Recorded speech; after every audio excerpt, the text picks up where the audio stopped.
अस्सलाम वालेकुम। उम्मीद है आप सब खैरियत से होंगे। आज का हमारा टॉपिक है types of meanings in semantic.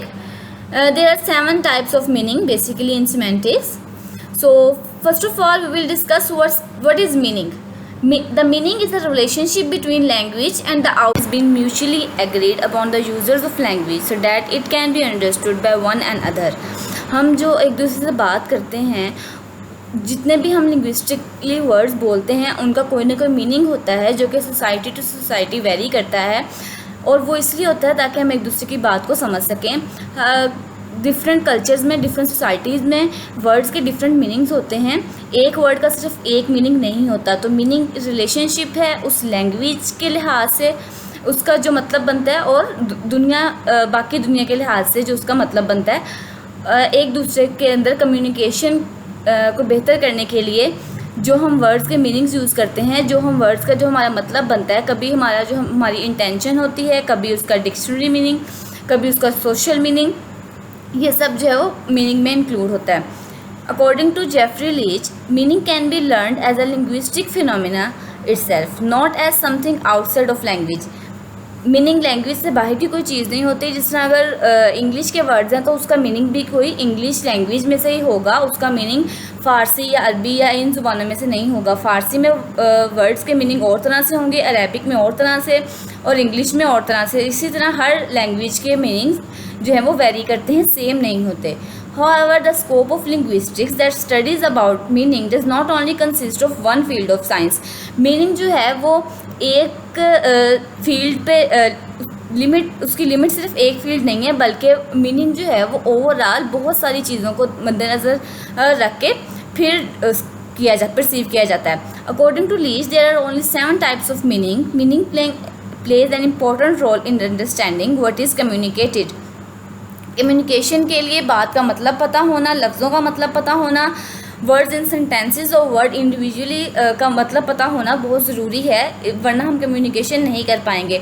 अगर जिस तरह कोई प्रोफेसर है वो आए और क्लास में लेक्चर दे और उसकी इंग्लिश जो वो यूज़ करे वो बहुत मुश्किल हो, और जो स्टूडेंट्स हैं उनका लेवल छोटा हो, जैसे अगर 5 क्लास के स्टूडेंट्स के साथ यूनिवर्सिटी का एक टीचर आकर यूनिवर्सिटी लेवल की इंग्लिश बोलता है तो कोई भी मीनिंग उनको समझ नहीं आएगा और कम्युनिकेशन प्रॉब्लम्स हो सकती हैं.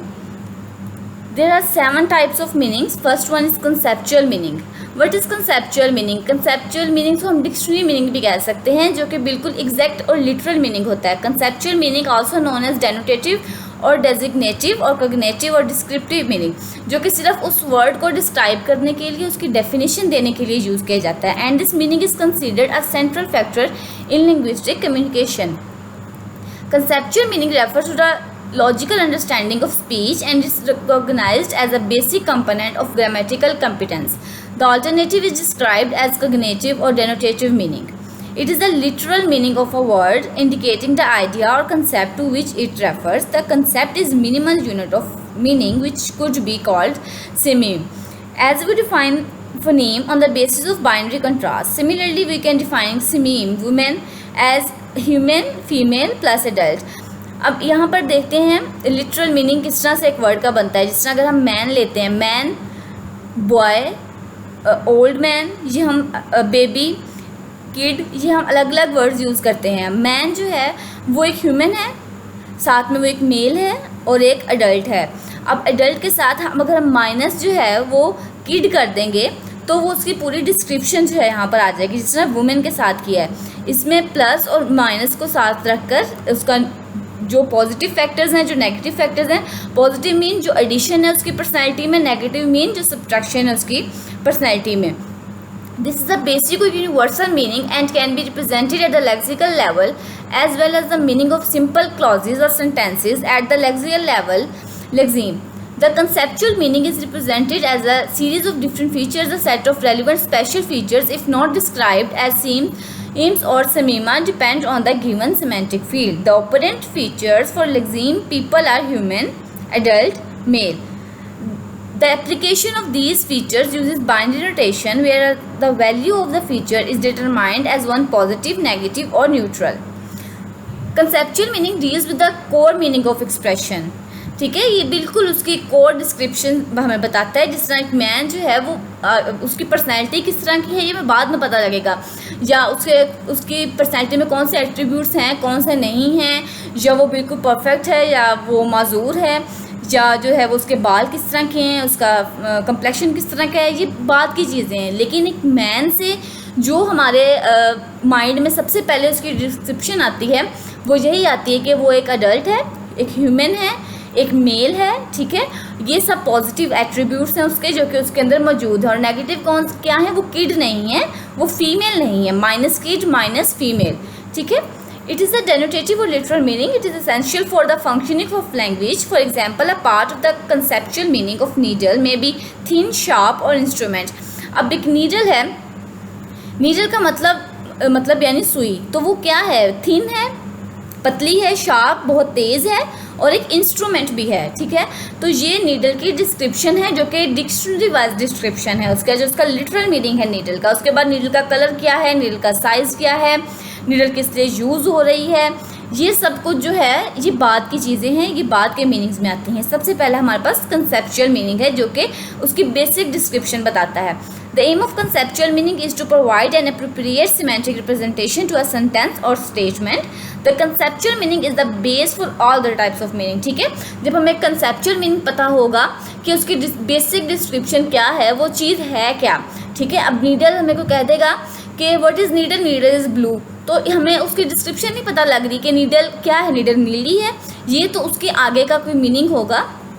उसकी ये जो है वो फर्दर मीनिंग या फर्दर डिटेल्स में हम बता सकते हैं कि वो ब्लू है, ठीक है। लेकिन अगर जब तक हम उसको ये नहीं बताएंगे कि वो थिन है, शार्प है और वो एक इंस्ट्रूमेंट का नाम है नीडल, तब तक हम जो है उसके कंसेप्चुअल मीनिंग को पूरी तरह से नहीं जान सकेंगे और हमें नीडल का मतलब नहीं समझ आएगा। इसी तरह बाकी चीज़ों के भी थिंक टू थिंक जो है वो चीज़ें वेरी करती हैं। जैसा पेन है, पेन जो है वो एक लिखने की चीज़ है, ठीक है। वो उसके अंदर एक निब होती है, उसमें इंक डलती है, इंक फीलिंग होती है, ठीक है, और राइटिंग पर्पज़ के लिए यूज़ होता है, ठीक है। अब कोई पूछे, अब हम पेन लिखा हो और उसके आगे इसके डिस्क्रिप्शन में लिखा हो पर्पल, तो हमें नहीं पता लगेगा कि जो पेन है वो पर्पल मतलब पेन क्या चीज़ है, पेन एक ऑब्जेक्ट है या पेन कोई ह्यूमन है या पेन कोई एनिमल है या पेन कोई बर्ड है, ठीक है। तो उसकी डिस्क्रिप्शन देना साथ में ज़रूरी है। कंसेप्चुअल मीनिंग का यही पर्पज़ है, वर्ड की डिस्क्रिप्शन बताना, वर्ड का डिक्शनरी मीनिंग बताना। Second one is connotative meaning. Connotative meaning is a communication value of an expression over and above its purely conceptual context. It is something that goes beyond mere reference of a word and hints at its attributes in the real world. Thus, purely conceptual content of human is human plus female plus adult, but the psychosocial connotations could be gregarious, having maternal instinct, or typical attributes of womanhood such as babbling, experience in cookery, skirt और dress wearing. अब जो quantitative meaning है, जिस तरह अब हम communication के हिसाब से जो हम वर्ड्स के मीनिंग परसीव करते हैं, जिस तरह एक वुमेन है, अब हमारे सोसाइटी में है कि वुमेन है तो वो बहुत नाजुक होगी और वो जो है वो प्रिंटेड कपड़े पहनेगी और घर के कामों में माहिर होगी और जो है उसके बाल लंबे होंगे, उसकी आंखें प्यारी होंगी। ये सब चीज़ें जो हैं ये वुमेन की सोसाइटी जिस लिहाज से कम्युनिकेट करती है वुमेन के बारे में, ये वो वाले एट्रीब्यूट्स हैं। तो क्वांटिटेटिव मीनिंग वो होता है जो स्पीकर और लिसनर जो है आपस में जो बोलते हैं और जो सोसाइटी में वो रह रहे हैं उस हिसाब से उस वर्ड का क्या मीनिंग बनता है। तो वुमेन का मतलब कंसेप्चुअल के लिहाज से यही है कि वो एक ह्यूमन है, वो फीमेल है, वो एडल्ट है। लेकिन वुमेन का सोशली और कॉनोटेटिवली लिहाज से ये मीनिंग बनता है कि वो जो किचन में एक्सपर्ट है, किचन के कामों में एक्सपर्ट है, ड्रेस पहनती है, प्रिंटेड ड्रेस पहनती है, लंबे बाल हैं उसके, और जो हैं वो औरतों के बारे में मशहूर कि वो बातें ज़्यादा करते हैं, तो बैबलिंग, तो वो ज़्यादा बात करती है और उसके बाल लंबे होते हैं। ये सब जो है वो वुमेन के एट्रीब्यूट्स हैं कॉनोटेटिव लिहाज से। Connotations vary age to age and society to society, वही जिस तरह क्योंकि ये सेंडर और रिसीवर के बीच होती है, ये स्पीकर और लिसनर के बीच इसका मतलब होता है। तो जिस सोसाइटी में वो स्पीकर और लिसनर रह रहे हैं उस सोसाइटी के लिहाज से उस वर्ड का मीनिंग बनेगा। फॉर एग्ज़ाम्पल अगर ओल्ड एज वुमेन की बात की जाए तो वो जो है वो ट्राउज़र्स और स्कर्ट्स और जो है वो जीन्स वगैरह नहीं पहनती, ठीक है। जैसे इंडिया में ओल्ड वुमेन सिर्फ साड़ी पहनते हैं, हमारे ओल्ड वुमेन जो है वो यहाँ दुपट्टा लेती हैं और शलवार कमीज़ पहनती हैं। तो ओल्ड वुमेन की जो एक उसकी पर्सनैलिटी की इमेज है वो इस तरह से है हमारी सोसाइटी में, तो उसका मतलब भी हम उस तरह से ही लेते हैं। और जो प्रेजेंट हमारी वुमेन है वो शलवार कमीज़ पहन सकती हैं, वो टी शर्ट पहन सकती हैं, वो जीन्स पहन सकती हैं, वो साड़ीज़ पहन सकती हैं, फ्रॉक्स पहन सकती हैं, कुछ भी पहन सकती हैं। तो जो उनकी प्रेजेंटेशन है सोसाइटी के लिहाज, तो जो उसकी प्रेजेंटेशन है सोसाइटी में, वो ही उसका जो है वो कॉन्टेटिव मीनिंग है। Connotative meaning is regarded as incidental, comparatively unstable, indeterminate, open-ended, variable according to age, culture and individual, whereas conceptual meaning is not like that. It can be codified in terms of limited symbols. Conceptual meaning जो है वो एक limited लिहाज से जो है वो उसकी डिस्क्रिप्शन होती है, लेकिन जो क्वांटिटेटिव मीनिंग है क्योंकि वो सोसाइटी से टू सोसाइटी वेरी करता है, चेंज होता रहता है, एज टू एज वेरी करता है, ठीक है, टाइम पीरियड से भी वेरी करता है। पुराने ज़माने से नए ज़माने तक में भी कुछ वर्ड्स जो हैं वो उनके मीनिंग जो हैं उनका चीज़ें जो है वो चेंज हो जाती है। सब पुराने ज़माने की वुमेन थी वो टी शर्ट्स और जीन्स और ये चीज़ें नहीं पहनती थी, लेकिन अब के ज़माने की पहनती हैं। तो जब अगर हम अब के ज़माने की औरत की बात करेंगे तो उसके क्वांटिटेटिव मीनिंग में ये सब चीज़ें उसकी आएंगी, उसकी डिस्क्रिप्शन में ये सब चीज़ें आएंगी। तो जो क्वांटिटेटिव मीनिंग है वो ओपन एंडेड है, उसकी कोई लिमिट्स नहीं है, क्योंकि एक जो चीज़ जो वेरी करती रहती है वो अनस्टेबल नहीं है, ठीक है, तो वो ओपन एंडेड होती है। एज, कल्चर और इंडिविजुअल के लिहाज से वो चेंज होती रहती है। उसके बाद है social meaning. The meaning conveyed by a piece of language about the social context of its use is called the social meaning. The decoding of a text is dependent on our knowledge of stylistics and other variation of language. We recognize some words as pronunciation as being dialectical, as telling us something about the regional or social origin of the speaker. Social meaning is related to the situation in which an utterance is used. अब social meaning जो है वो बिल्कुल cultural meaning type चीज़ है। Social meaning एक जगह जहाँ हम रह रहे हैं वहाँ की जो बोली है, वहाँ की जो ज़ुबान है, वहाँ जिस तरह के स्लैंग्स यूज़ होते हैं, जिस तरह की कोई महज़ब लैंग्वेज यूज़ होती है या बहुत ज़्यादा स्लैंग टाइप लैंग्वेज यूज़ होती है या अब्यूज़िव लैंग्वेज यूज़ होती है, तो वो उस हिसाब से उसके सोशल मीनिंग जो है उसके लैंग्वेज के हिसाब से, कल्चर के हिसाब से, उसकी जगह के हिसाब से बनते हैं, ठीक है। और ये उस सिचुएशंस पे भी डिपेंड करती है जिससे अटरेंस इज़ यूज। अटरेंस यानी कि जो वर्ड्स उस हमारे इंटेंशन के लिहाज से उस टाइम पे हमने बोले हों। फॉर एग्जांपल आई आइन डू नथिंग। आइन डू जो है वो आइन जो वर्ड है ये इलिटरेट और जो ब्लैक अमेरिकन से वो बोलते थे, ठीक है। तो हमारे सामने जब ये लाइन आएगी, this line tells us about the speaker and that is the speaker is probably a black American under privileged and uneducated, ठीक है। एक तो उसके पास कोई प्रिविलेजेस नहीं है, वो उसके पास एजुकेशन नहीं है और ब्लैक अमेरिकन है और वो इस तरह की ज़ुबान बोल रहा है, क्योंकि जो अमेरिकन लैंग्वेज थी जो वहाँ ज़ुबान बोल जाती थी वो बहुत ज़्यादा डिसेंट लैंग्वेज थी और आइन जो है वो वहाँ का वर्ड नहीं था। और आइन जो है ये ख़ुद से स्लैंग टाइप वर्ड बनाया गया था, वर्ड्स को मिक्स करके, जो कि बिल्कुल भी उनका डिक्शनरी वाइज ये वर्ड ठीक नहीं था। इसके बाद एक सेंटेंस कम ऑन यार, be a sport, don't be a Lallu. तो ये जो लाइन्स है इससे हमें पता लग रहा है पाकिस्तान में भी बहुत ज़्यादा हद तक कम ऑन यार, हम यार वर्ड बहुत ज़्यादा यूज़ करते हैं, लल्लू वर्ड बहुत ज़्यादा यूज़ करते हैं। तो हमें पता लगता है कि इंडियन और पाकिस्तानी सोसाइटी का एक लाइन है, उस लैंग्वेज का वर्ड है, ठीक है। तो इस सेंटेंस का मतलब ये हुआ कि ये इंडियन यंग क्लोज फ्रेंड्स के दरमियान जो है कुछ बोला जा रहा है, क्योंकि ये कोई पेरेंट्स से बात करते वक्त यार या लल्लू इस टाइप के वर्ड यूज़ नहीं करता, टीचर से बात करते वक्त नहीं करता, हम बिल्कुल बच्चों से बात करते वक्त इस तरह की लैंग्वेज यूज़ नहीं करते, ठीक है। हम लड़कियों से बात करते हुए इस तरह की लैंग्वेज यूज़ नहीं करते। तो ये बिल्कुल जो क्लोज फ्रेंड्स हों, चाहे वो मेल फ्रेंड्स का ग्रुप हो या फीमेल फ्रेंड्स का ग्रुप हो, वो इस तरह के लाइन जो है वो आपस में बोलते हैं, तो ये बिल्कुल डायरेक्टली हमें वो चीज़ शो कर देगा। Some words may have the same conceptual meaning but have different social meaning और stylistic meaning। अब social meaning को ही stylistic meaning भी कहा जाता है। First of all, steed, horse, nag, gigi, ये जो चारों वर्ड्स हैं ये एक एनिमल के ही हैं जो कि हॉर्स तरह ही दिखता है, जो कि एक तरह का ही दिखता है, बिल्कुल सिनोनिम्स टाइप वर्ड्स हैं ये। लेकिन स्टीड जो वर्ड है ये पोइटिक लैंग्वेज में यूज़ होता है, हॉर्स हम जनरली यूज़ करते हैं, नैग जो है वो एक स्लैंग है, और गीगी या किसी भी तरह का इस तरह की कोई वॉइस हम निकाल के बच्चों बच्चों की लैंग्वेज है या बच्चा जो है अभी वर्ड नहीं सीखता, तो वो इस तरह के कुछ ट्रेंसेस निकालता है जिससे पता लगता है कि वो इस चीज़ से मुखातिब है। अब अगर हम किसी को नैग कहेंगे तो वो बहुत ज़्यादा बुरा मनाएगा क्योंकि वो एक स्लैंग है, ठीक है। अगर स्टीड या हॉर्स कहेंगे तो फिर भी वो जो है वो स्टीड जो है वो पोइटिक लैंग्वेज का वर्ड है, हॉर्स जो है वो हम पोइट्री में यूज़ नहीं करते और स्टीड जो है वो हम जनरली यूज़ नहीं करते। तो ये सोसाइटी और उसके कल्चर और कॉन्टेक्स्ट के बेस पर सोशल मीनिंग्स बनते हैं। उसके बाद है अफेक्टिव और emotive meaning. It refers to emotive association और effects of work evoked in the reader or listener. It is what is conveyed about the personal feelings or attitude toward the listener. For example, home for a sailor or soldier and mother for a motherless child. A married woman will have special affective emotive quality. अब इसका क्या मतलब है? Affective और emotive meanings, ये वो वाले meanings होते हैं, कुछ वर्ड्स होते हैं जो हमारे लिए बिल्कुल नॉर्मल होते हैं, लेकिन जिस इंसान के पास वो वर्ड्स या उस वर्ड्स की चीज़ें लैक करती हैं उसके लिए वो बहुत इमोशनल होते हैं। जिस तरह अगर हम होम की बात करें तो होम हमारे लिए बहुत जनरल चीज़ है, हमें पैदा होते साथ ही हमें घर मिला है, चार दीवारी मिली है, छत मिली है, हमारे लिए होम एक बिल्कुल सिंपल वर्ड है। लेकिन अगर कोई इस तरह के लोग हैं जिन सेलर या सोल्जर, अब सेलर जो हैं वो कश्ती में रहते हैं, वो अपने घर में बहुत कम रहते हैं, उनके पास ये घर होते ही नहीं हैं या वो बहुत कम वहाँ रहते हैं अपनी ड्यूटी के बाद। सोल्जर्स भी इसी तरह सारा टाइम जो है वो बॉर्डर पर रहते हैं, वो अपने घरों में नहीं रहते, तो वो जो होम की वार्मथ और प्रोटेक्शन है ना वो उनको नहीं मिलती।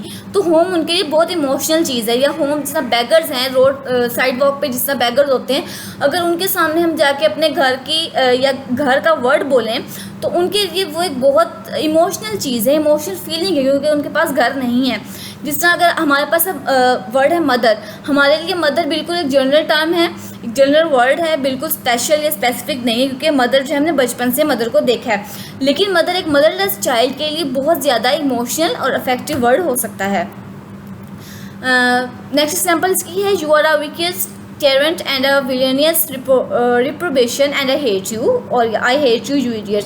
अब आई हेट यू सिंपल कहना, यानी कि कोई किसी से नफरत करता है तो उसको सिंपली कह रहा है, लेकिन साथ में इस तरह के जो है वो नफरत अमेज वर्ड्स बोलना इस चीज़ का बताते हैं कि वो जो स्पीकर है वो बहुत ज़्यादा जो है वो दिल से, इमोशन से और नफ़रत वाले अग्रेसिव इमोशन से, एंग्री इमोशन से और बहुत ज़्यादा हेटफुल इमोशन से जो है वो अगले को लिसनर को बुला रहा है, लिसनर से मुखातिब है। तो ये बहुत नेगेटिव एटीट्यूड है, ठीक है। इसको हम कहते हैं अफेक्टिव मीनिंग, जो कि बहुत ज़्यादा नेगेटिव हो सकता है, बहुत ज़्यादा पॉजिटिव हो सकता है। वर्ड्स की कलेक्शन पे, उनके मीनिंग पे, उनके कॉन्टेक्स्ट पे ये बेस करता है। Words like darling, sweetheart, vandal have inherit emotive equality and they can be use neutrally. Baby, darling, sweetheart या किसी को किसी भी तरह के प्यारे वर्ड से बुलाना जो है वो उनको जैसा इडियट, स्टूपिड, ठीक है, नट्स, इस तरह के वर्ड से बुलाएंगे तो उनको बुरा लगेगा। और अगर इस तरह के डार्लिंग, स्वीट हार्ट, बेबी, बे, इन इस तरह के वर्ड से बुलाएंगे तो उनको अच्छा लगेगा। और ये जो है वो सारे इमोटिव क्वालिटीज़ और इमोटिव मीनिंग्स पे बेस करते हैं। उसके बाद है reflected meaning. Reflected meaning arises when a word has more than one conceptual meaning और multiple conceptual meaning. Reflected meaning यानी एक वर्ड्स के बहुत सारे मीनिंग्स होना। जिस तरह अब फॉल है, फॉल और विंटर दोनों जो हैं जिसका मतलब सर्दियां ही हैं, सीज़न एक ही है, लेकिन ब्रिटिश में और अमेरिकन में इनका इनको अलग अलग वर्ड्स यूज़ किया जाता है, ठीक है। इस टाइप घोस्ट जो वर्ड है, घोस्ट जो चर्च के लिए है वो उनके लिए एक होली क्रिएचर है, ठीक है। The comforter and the Holi ghost, comforter जो है वो उनकी एक रिलीजियस चीज़ है, ठीक है। लेकिन हमारे इधर जो कम्फर्टर है हमारे लिए एक ब्लैंकेट है, एक वार्मथ की एक चीज़ है, ठीक है। तो ये अलग अलग वर्ड हैं। The ghost, there are religious word but unconsciously there is a response to their non-religious meanings too. Thus the comforter sound warm and comforting, but the ghost sound awesome or even dreadful. One sense of the word seems to rub off on another, especially through relative frequency and familiarity.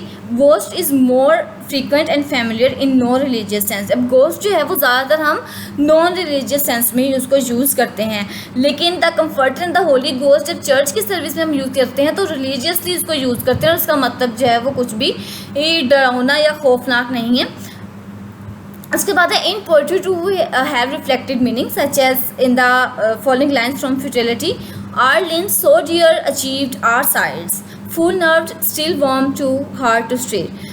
Oven here used dear in the sense of expensiveness. अब जो dear word है ना वो हम एक्सपेंसिवनेस के लिए use करते हैं, महंगी चीज़ के लिए यूज़ करते हैं, लेकिन डियर जो है वो हम बिलवर्ड के लिए भी यूज़ करते हैं। इसी तरह वर्ड जो है वो गे है, गे हम हैप्पीनेस खुशी के लिए यूज़ करते हैं, लेकिन गे को हम जो है वो आजकल दूसरे कॉन्टेक्स्ट में यूज़ करते हैं ऐसे इंसानों के लिए, ऐसे मर्दों के लिए जो जिनके अंदर वो वुमेन क्वालिटीज़ ज़्यादा होती हैं। तो इनके दो मीनिंग्स हैं, डियर के भी दो और गे के भी दो। इस तरह बहुत सारे वर्ड्स हैं जिनके जितना जो वर्ड्स जो हैं डिफरेंटली उनका मीनिंग जो है वो वेरी करता है। कहीं पर डियर जो है वो एक्सपेंसिवनेस में यूज़ होता है और कहीं पर डियर जो है वो बिलवर्ड के लिए यूज़ होता है।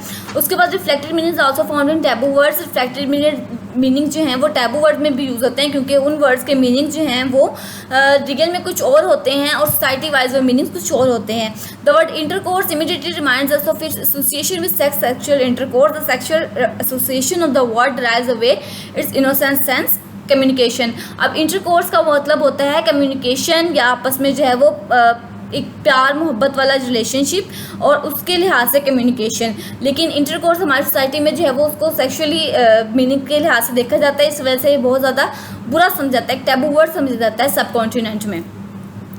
Next one is collocative meaning. Collocative meaning is the meaning which a word acquires in the company of certain words. Words collocate or co-occur with certain words only.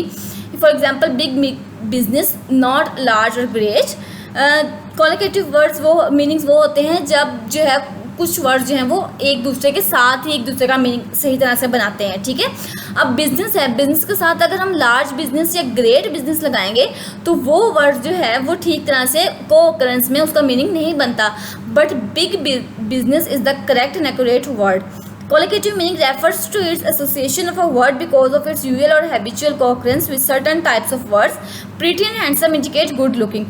Pretty and handsome जो है वो good looking के लिए use होता है, लेकिन pretty जो है वो girls के लिए यूज़ होता है और handsome जो है वो बॉयज़ के लिए यूज़ होता है। अब हैंडसम जो है वो हम सैलरी के लिए भी यूज़ कर सकते हैं कि ही अर्न्स हैंडसम सैलरी और हैंडसम सैलरी पैकेज, ठीक है, मतलब अच्छा खासा, बहुत काबिल कबूल, इस टाइप की चीज़, ठीक है। और प्रीटी मच, प्रीटी का मतलब होता है ज़्यादा टाइप, ज़्यादा, ठीक है। हम कह सकते हैं it's pretty cold here, it's pretty warm here, it's pretty hot here, ठीक है। लेकिन प्रीटी जो है हम तारीफ़ के लिए, किसी को कॉम्प्लीमेंट देने के लिए भी वर्ड यूज़ करते हैं। The word pretty collocates with girls, women, college, villages, garden, flowers. अब प्रिटी जो है वो थोड़ा फेमिनाइन वर्ड है और जो हैंडसम टाइप वर्ड है वो थोड़ा हम मेन के लिए यूज़ करते हैं, मेल टाइप चीज़ के लिए यूज़ करते हैं। The verbs wander and strolls are synonymous. They may have almost the same meaning, but while cows may wander into another form, they don't stroll into that form because stroll collocates with human subject. अब stroll जो word है वो सिर्फ humans के लिए use होता है और cows के लिए wander यूज़ होता है। हम दोनों के लिए सेम वर्ड नहीं यूज़ कर सकते। Seventh and last one type of meaning is thematic meanings. ये थीम से निकला है thematic meaning. It refers to what is communicated by the way in which speaker और राइटर ऑर्गेनाइज द मैसेज। अब जिस हिसाब से स्पीकर या राइटर जो है वो ऑर्गेनाइज कर रहे हैं अपने मैसेज को, उसका ऑर्डर ऑफ वर्ड्स क्या है, ऑर्डर ऑफ सेंटेंस क्या है, ठीक है, ये एक्टिव और पैसिव पे डिपेंड करता है। The ways we order our message also convey what is important and what not, that is basically thematic meaning. For example, Mrs. Smith donated the first prize. The first prize was donated by Mrs. Smith. अब first वाले में हमें ये पता लग रहा है, उसका मेन फोकस ये है कि अगर हम ये पूछें कि फर्स्ट प्राइज़ किसने दिया, किसने डोनेट किया, तो हम बताएंगे कि Mrs Smith donated the first prize, ठीक है। लेकिन अगर हम ये पूछें कि मिसिस स्मिथ ने क्या डोनेट किया, तब हम उसको स्पेसिफाइज कर देंगे the first prize was donated by Mrs Smith. The change of focus change the meaning also, ठीक है। तो दोनों सेंटेंसेस का मीनिंग बिल्कुल चेंज हो गया सिर्फ उनका ऑर्डर चेंज करने से, उनकी ऑर्गेनाइजेशन चेंज करने से। तो ये है हमारे पास thematic meaning. Thank you for watching, like share subscribe our channel. अगर कोई भी आपको क्वेरी हो तो आप कमेंट सेक्शन में पूछ सकते हैं।